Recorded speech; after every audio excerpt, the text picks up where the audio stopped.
Shalom, puji nama Tuhan. Kembali kita boleh bertemu dalam ibadah online minggu ini. Biar bersama-sama kita mau naikkan setiap pujian penyembahan kita kepada Dia. Syukur kami naikkan Tuhan kepadamu ya Bapa. Biar hari ini sukacita Tuhan boleh turun atas setiap kami. Biar hari ini kesukaan yang darimu Tuhan boleh memenuhi setiap kami. Terima kasih buat semua kebaikan dan anugerah yang Engkau nyatakan buat setiap kami Tuhan. Terima kasih ya Bapa. Kami mau memuji Engkau. Kami mau bersuka cita buat Engkau Tuhan.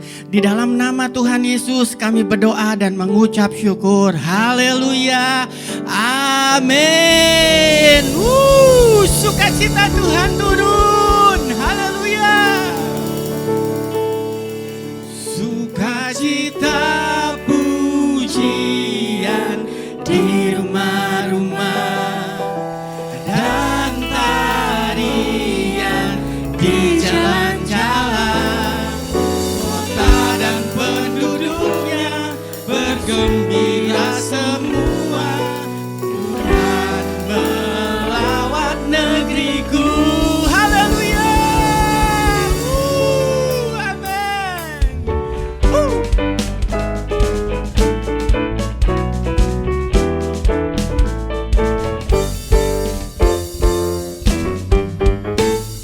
Dari surga turun ke bumi, kemuliaan tiada taranya. Allah datang melawat negeriku, karena seruan doa umatnya. Gunung-gunung dan lembah-lembah, sungai serta tanahnya bersuka. Penduduknya di desa dan di kota, semua akan menjadi orang yang benar. Sukacita pujian di rumah-rumah dan tarian di jalan-jalan, kota dan penduduknya bergembira semua. Tuhan melawat negeriku.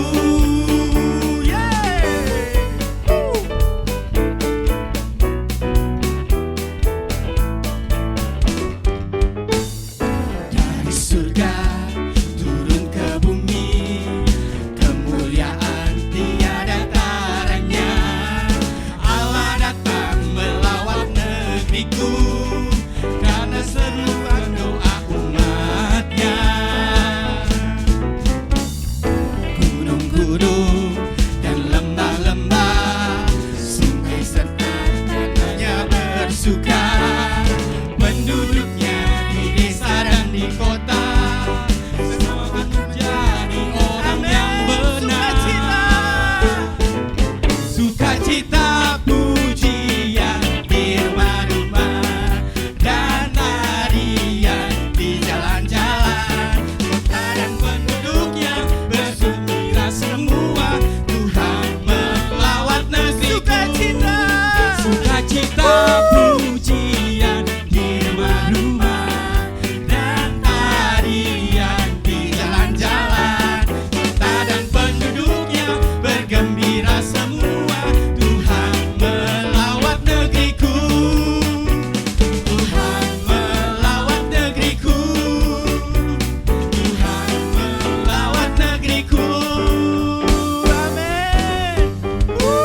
Haleluya. Terima kasih Tuhan. Kami mau datang di hadirat-Mu Tuhan, membawa setiap doa kami buat bangsa ini Tuhan.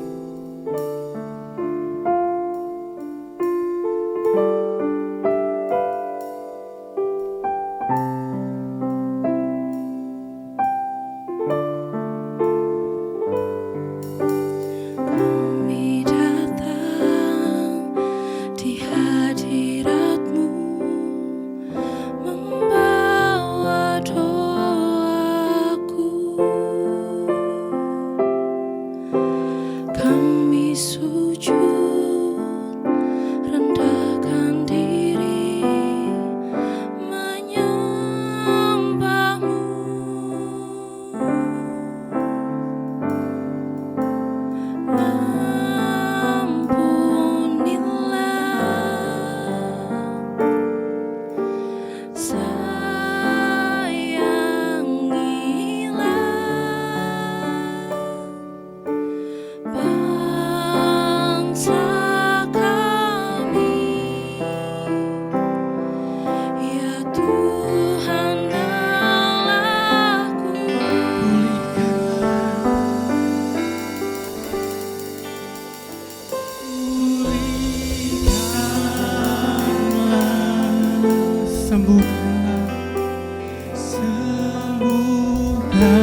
hati ini, hidup ini, pulihkanlah. Ini doa kami Tuhan.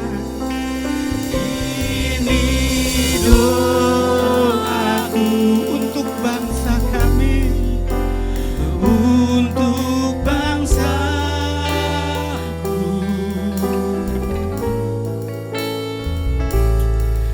Lawat Tuhan, pulihkan, pulihkanlah, sembuhkanlah, sembuhkanlah hati ini ya Tuhan. Hati ini, hidup ini, pulihkanlah. Ini doa kami ya Tuhan.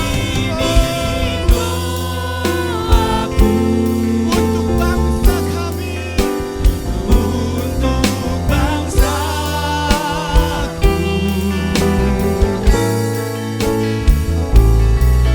Lawat Tuhan, pulihkan, pulihkanlah, sembuhkanlah, sembuhkanlah hati ini Tuhan. Hati ini, hidup ini, pulihkanlah. Ini doa kami, ini doaku untuk bangsa kami Tuhan, untuk bangsaku.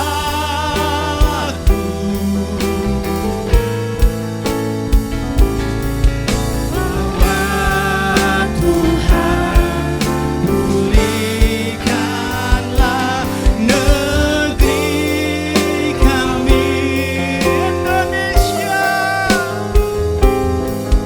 Indonesia,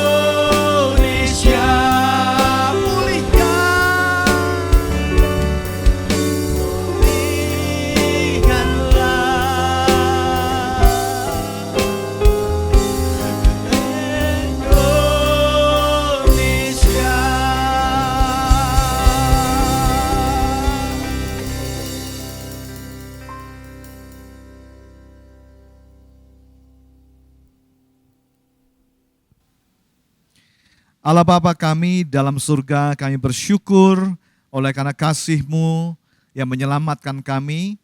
Terima kasih Tuhan Yesus Kristus, Engkau telah menyelamatkan kami, telah memerdekakan kami, supaya kami semua Tuhan boleh dimerdekakan dari dosa, dari kuasa kematian, dan kami semua boleh mengalami kemerdekaan sesuai firman-Mu. Bila anak itu sudah memerdekakan, maka kamu sungguh-sungguh telah merdeka. Terima kasih Tuhan. Tiba saatnya kami mau dengar firman Tuhan. Kiranya Tuhan Engkau berkata-kata pada setiap kami. Dalam nama Tuhan Yesus. Amin. Shalom saudaraku. Puji Tuhan, kembali kita akan belajar firman Tuhan. 80 tahun yang lalu saudara-saudara, pada 17 Agustus, bangsa kita Indonesia menyatakan kemerdekaannya. Bapak bangsa kita, Bapak Soekarno dan Bung Hatta menyatakan, kami bangsa Indonesia menyatakan kemerdekaannya. Dan sejak hari itu Indonesia sesudah menyatakan kemerdekaan, Indonesia menyatakan kami tidak mau lagi diperbudak oleh penjajah. Indonesia menjadi bangsa yang merdeka. Saudara-saudara, penting sekali bangsa ini menyatakan kemerdekaannya. Ada proklamasi, ada pernyataan. Demikian juga dalam kehidupan rohani kita, saudara-saudara. Kristus sudah memerdekakan kita, namun saudara saya sebagai orang-orang sudah dimerdekakan oleh Kristus, kita juga menyatakan proklamasi iman kita. Pernyataan iman kita, saudara-saudara. Mari kita baca dalam Amsal 18 ayat 21. dikatakan hidup dan mati dikuasai oleh lidah. Siapa suka menggemakannya akan memakan buahnya. Sekali lagi, hidup dan mati dikuasai oleh lidah. Siapa suka menggemakannya akan memakan buahnya. Firman Tuhan jelas menyatakan bahwa hidup dan mati kita dikuasai oleh lidah kita. Sebab itu tuh kita mesti berhati-hati. Kita harus kontrol apa yang keluar dari lidah kita, saudara-saudara. 2 minggu yang lalu Pak Satria sudah menyampaikan kisah tentang 12 pengintai. Bagaimana 2 orang pengintai, Yosua dan Kaleb, percaya kepada janji firman Tuhan. Hidup sesuai firman Tuhan, memperkatakan sesuai dengan firman Tuhan. Bahwa kita bisa masuk tanah perjanjian oleh karena firman Tuhan mengatakan demikian. Tapi 10 pengintai tidak percaya. Dan akhirnya orang Israel lebih percaya pada 10 pengintai itu. Dan mereka bersungut-sungut kepada Tuhan, bersungut-sungut pada Musa. Untuk apa kami dibawa keluar dari tanah perbudakan Mesir kalau kami akhirnya mati di padang gurun? Mereka bersungut-sungut, mereka tidak percaya bahwa Tuhan sanggup membawa mereka ke dalam masuk dalam tanah perjanjian. Akhirnya Tuhan tidak berkenan kepada umat Israel itu. Tuhan mengatakan, baik, seperti yang kau ucapkan akan terjadi padamu, bahwa kamu akan mati di padang gurun. Dan akhirnya orang Israel semuanya, angkatan pertama itu mati di padang gurun, tidak menikmati janji itu firman Tuhan. Oleh karena apa? Mereka bersungut-sungut, mereka tidak percaya kepada Allah. Karena itu saudara-saudara, kita mesti jaga hati kita. Jangan sampai ada hati yang tidak percaya pada janji firman Tuhan. Hati-hati dengan apa yang kita katakan. Hidup dan mati dikuasai oleh lidah. Siapa suka menggemakannya akan memakan buahnya. Saudara-saudara, banyak orang Kristen tidak mengalami terobosan dalam kehidupan mereka. Oleh karena apa? Mereka berdoa, tapi berdoanya tanpa iman. Mereka berdoa, tapi kata-kata mereka akhirnya bersungut-sungut. Mereka mengeluh, dan akhirnya mereka tidak mendapatkan janji firman Tuhan, saudara-saudara. Sedang sakit, ingin sembuh, doa. Tapi setelah berdoa minta kesembuhan Tuhan, mereka mengeluh. Kok saya masih sakit begini? Susahnya hidup jadi orang Kristen. Dan karena sungut-sungut itu, akhirnya mereka tidak mendapatkan janji firman Tuhan. Ada orang yang berdoa sama Tuhan, Tuhan berkati aku. Tetapi akhirnya dia bersungut-sungut karena kesusahan hidup. Mengeluh dalam kehidupannya. Ada mereka tidak mengalami janji firman Tuhan. Saudara, saya sebagai orang-orang yang percaya pada Tuhan, percaya pada janji firman Tuhan. Dan kemudian kita belajar memproklamasikan iman kita, menyatakan iman kita. Kunci terobosan saudara-saudara adalah kita harus berdoa dengan tulus ikhlas kepada Allah dan juga memproklamasikan firman Tuhan. Ada 2 dimensi komunikasi rohani saudara-saudara. Yang pertama komunikasi dengan Tuhan, doa. Yang kedua ada proklamasi, yaitu berbicara kepada situasi. Ketika saudara saya berdoa, saudara saya berkomunikasi dengan Allah, mencakup pengakuan dosa, memohon kepada Allah, mengucap syukur, memuji Tuhan. Seperti dalam Yeremia 33 ayat 3. Ini dikenal sebagai nomor teleponnya Tuhan ya. Berserulah kepadaku maka aku akan menjawab. Oleh karena itu saudara saya kita bisa berdoa kepada Bapa di sorga dalam nama Yesus. Berdoa itu adalah dimensi yang pertama dalam komunikasi kita dengan Tuhan. Dan ada yang kedua saudaraku yang saudara saya harus praktekkan, yaitu apa? Proklamasi. Kalau doa berbicara pada Tuhan, kalau proklamasi adalah berbicara kepada situasi. Seperti firman Tuhan mengatakan dalam Yesaya 55 ayat 11 dikatakan, demikianlah firmanku yang keluar dari mulutku, ia tidak akan kembali kepadaku dengan sia-sia. Saudara saya perlu belajar seperti Tuhan. Tuhan berkata-kata. Dan saudara saya kalau menyimpan firman Tuhan di hati kita, saudara percaya firman Tuhan itu, kemudian mari kita belajar untuk mengatakan firman Tuhan. Menyatakan iman berdasarkan firman Tuhan. Mengaktifkan kuasa firman Tuhan. Firman Tuhan mengatakan dalam Efesus 6 ayat 17, pedang roh adalah firman Allah. Ambillah seluruh perlengkapan senjata Allah.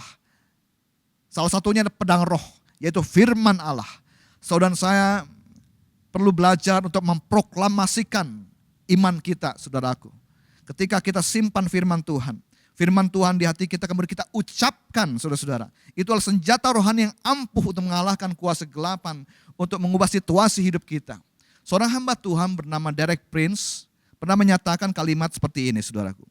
Mulut Anda memberikan persetujuan rohani Apa yang Anda katakan membuka pintu atau menutup pintu di dalam alam rohani. Jadi saudara-saudara, kalau engkau ingin ada terobosan, ingin pintu terbuka, ingin terjadi sesuatu, saudara ingin berkat, ada pintu berkat dibukakan, apa yang keluar dari mulutmu, perhatikan. Kita belajar untuk mensetujui firman Allah. Ketika saudara percaya firman Tuhan, katakan ya dan amin, kemudian saudara perkatakan firman Tuhan itu. Dan itu akan mengubah atmosfer rohani dalam kehidupan kita, saudara-saudara. Dalam Kristus kita dipanggil untuk mengubah atmosfer rohani melalui ucapan yang penuh iman dan kuasa. Tuhan Yesus mengajarkan, kalau kamu punya iman sebesar sebiji sawi saja, kau bisa berkata kepada gunung itu pindah, maka gunung itu akan pindah, saudara-saudara. Karena itu mari kita memiliki iman seperti Allah kita berkata-kata, terjadi sesuatu. Demikian kita juga belajar untuk seperti Allah kita. Kita percaya firman Tuhan, ya dan amin, lalu perkatakan firman Tuhan itu. Saudara-saudara, proklamasi adalah pernyataan iman yang mengaktifkan janji-janji Tuhan dalam kehidupan kita. Dalam 2 Korintus pasal 4 ayat 13 dikatakan, namun karena kami memiliki roh iman yang sama, seperti ada tertulis, aku percaya, sebab itu aku berkata-kata. Maka kami juga percaya, dan sebab itu kami juga berkata-kata. Apakah saudara percaya kepada Tuhanmu? Percaya pada firman Tuhan? Mari kita berkata seperti Rasul Paulus berkata, aku percaya, sebab itu aku berkata-kata. Kita perlu belajar mempraktekkan saudaraku untuk mengalami kuasa dalam doa. Salah satunya adalah dengan proklamasikan iman kita, saudara-saudara. Kita belajar aplikasi sehari-hari. Kalau saudara punya kebutuhan, cari ayat firman Tuhan sesuai kebutuhan hidupmu, sesuai pergumulan hidupmu. Lalu bacakan ayat firman Tuhan dengan suara yang lantang. Sebagai bagian dari saat teduh kita, saat ibadah kita. Saudara proklamasikan. Saat menghadapi sakit penyakit, saat menghadapi tekanan dalam kehidupan, saat menghadapi ketakutan, saat mengalami peperangan rohani, perkatakan firman Tuhan, saudara-saudara. Misalnya ketika saudara sedang bergumul dengan dosa, melawan kebiasaan buruk, kau bisa perkatakan 2 Korintus pasal 5 ayat 17, aku ini adalah ciptaan baru dalam Kristus, yang lama sudah berlalu, yang baru sudah datang. Ketika engkau jatuh bangun dalam dosa, kau ingin menang, kau bisa berkatakan firman Tuhan dalam Roma 6 ayat 14. Dosa tidak berkuasa lagi atas hidupku. Sebab Kristus telah mati bagiku. Aku tidak lagi di bawah hukum Taurat, tapi di bawah kasih karunia. Ketika engkau sedang sakit, perkatakan firman Tuhan. Saudara bisa kutip Yesaya 53 ayat 5. Oleh bilur-bilurnya aku sudah sembuh. Ketika saudara sedang mengalami masalah keuangan, saudara bisa percaya firman Tuhan. Filipi 4 ayat 19 mengatakan Allahku akan memenuhi segala keperluanku, memenuhi kekayaan dan kemuliaan dalam Kristus Yesus. Rasul Paulus berkata, aku percaya karena itu aku berkata-kata. Ucapkan firman Tuhan saudaraku supaya situasi rohani berubah. Karena semua yang terjadi saudaraku di alam jasmani ini akan terjadi dulu di alam rohani. Kita belajar seperti Tuhan berfirman, sesuatu terjadi. Saudara kalau percaya firman Tuhan, kalau punya iman, perkatakan firman Tuhan itu. Proklamasikan firman Tuhan, maka firman Tuhan tidak pernah gagal, saudaraku. Setuju dengan Tuhan, perkatakan firman Tuhan. Itu mengubah situasi hidup kita. Ada terobosan dalam hidup kita. Kalau kita ingin mengalami kemenangan dalam Tuhan, saudaraku, kita bisa kutip Roma 8 ayat 37. Dalam segala hal aku lebih dari pemenang, oleh karena Kristus yang telah mengasihi aku. Perkatakan firman Tuhan terus menerus saudaraku, maka aku akan melihat situasimu akan berubah. Engkau akan melihat ada terobosan dalam hidupmu. Hidup gak begini-begini aja, tapi ada kuasa Allah yang mengalir dalam hidup kita. Ada kuasa doa, doa mengubah hidup kita. Saudaraku, udah begitu banyak orang-orang mengalami kesaksian pertolongan Tuhan dalam hidupnya. Dilepaskan dari ketakutan, dilepaskan dari depresi, dari ikatan kuasa gelap melalui doa dan proklamasi iman, saudara-saudara. Apakah engkau percaya pada Tuhan? Percaya firman Allah? Perkatakan firman Tuhan, saudaraku. Proklamasikan imanmu. Maka situasimu akan berubah. Aku percaya, karena itu aku berkata-kata. Amin. Mari kita berdoa. Tuhan, ajari kami berdoa seperti Engkau kehendaki. Ajari kami memperkatakan firman-Mu dengan iman dan otoritas. Kami percaya kuasa-Mu bekerja ketika kami berdoa dan memproklamasikan janji-Mu. Dalam nama Yesus. Bapa, hamba berdoa untuk setiap anak-anak-Mu sedang mengalami masalah. Entah itu masalah keuangan, masalah rumah tangga, masalah sakit penyakit, kelemahan tubuh. Kami percaya janji-Mu ya dan amin. Kami percaya Tuhan bahwa Engkau tidak pernah berubah. Kuasa-Mu sanggup menolong kami. Karena itu Tuhan, kami berdoa dan juga kami mau memproklamasikan iman kami. Sebab kami diajari oleh firman Tuhan, ambil seluruh perlengkapan senjata Allah, yaitu pedang roh, yaitu firman Allah. Untuk melawan kuasa-kuasa kegelapan, melawan situasi-situasi kami yang terus menjadi tantangan hidup kami. Kami mau kalahkan semua masalah-masalah, keadaan-keadaan dengan kuasa firman Allah. Aku percaya, karena itu aku berkata-kata. Mari Tuhan, Engkau memberkati umat-Mu, biar ada roh iman dalam setiap hati jemaat-Mu Tuhan. Supaya kami boleh percaya kepada firman Tuhan, percaya kepada-Mu ya Allah yang berjanji, dan ketika kami percaya, kami berkata-kata dan mengalami kuasa-Mu, mengalami pemulihan dari-Mu, mengalami kesembuhan dari-Mu Tuhan. Terima kasih. Tuhan, terima kasih untuk gereja di mana kami boleh menjadi bagian, menjadi keluarga rohani. Berkati Tuhan gereja Bethel Indonesia di Jalan Merak bersama cabang-cabangnya. Berkati Tuhan untuk GBI di pusat maupun daerah semua Tuhan. Juga Pak Satria menjadi Ketua BP di Jawa Barat, Tuhan berkati di hikmat supaya gereja GBI semakin maju dan memuliakan Tuhan. Terima kasih Tuhan. Kami berdoa buat Kota Bogor, biarlah kami boleh perkatakan firman Tuhan. Sesuai firman mengatakan, usahakanlah kesejahteraan kota di mana engkau ditempatkan. Sebab kesejahteraan kota itu adalah kesejahteraan-Mu. Kami berdoa, biarlah ada shalom Tuhan di kota ini. Di dalam nama Tuhan Yesus. Berkati Kota Bogor, berkati pimpinan daerahnya semua Tuhan. Supaya ada damai sejahtera Tuhan di kota ini. Kami berdoa buat Indonesia. Biar Indonesia Tuhan boleh mengalami keselamatan dari Tuhan. Terima kasih Tuhan, 80 tahun Indonesia boleh mengalami kemerdekaan. Terima kasih Tuhan, rahmat-Mu ya Allah. Sehingga umat Tuhan juga boleh beribadah di bangsa ini dengan bebas, dengan merdeka. Biarlah Tuhan Engkau sendiri Tuhan memberikan roh yang takut akan Allah untuk pemerintahan negeri ini di eksekutif, legislatif, yudikatif Tuhan. Supaya bangsa ini boleh mengalami keselamatan di dalam nama Tuhan Yesus Kristus. Datanglah kerajaan-Mu, jadilah kehendak-Mu di bumi ini seperti di dalam sorga. Kekasih-kekasih Tuhan Yesus, mari arahkan hati dan pikiran pada Tuhan. Angkat tanganmu, terima berkat dari Allah. Tuhan Allah memberkati engkau dan melindungi engkau. Tuhan Yesus Kristus menyinari engkau dengan wajahnya, memberi engkau kasih karunia. Tuhan menghadapkan wajahnya kepadamu, memberi engkau damai sejahtera. Kasih karunia Tuhan Yesus Kristus, kasih Allah dan persekutuan Roh Kudus menyertai-Mu selamanya. Maranatha, datanglah segera Tuhan Yesus. Semua yang rindu kedatangan Tuhan sama-sama berkata, amin.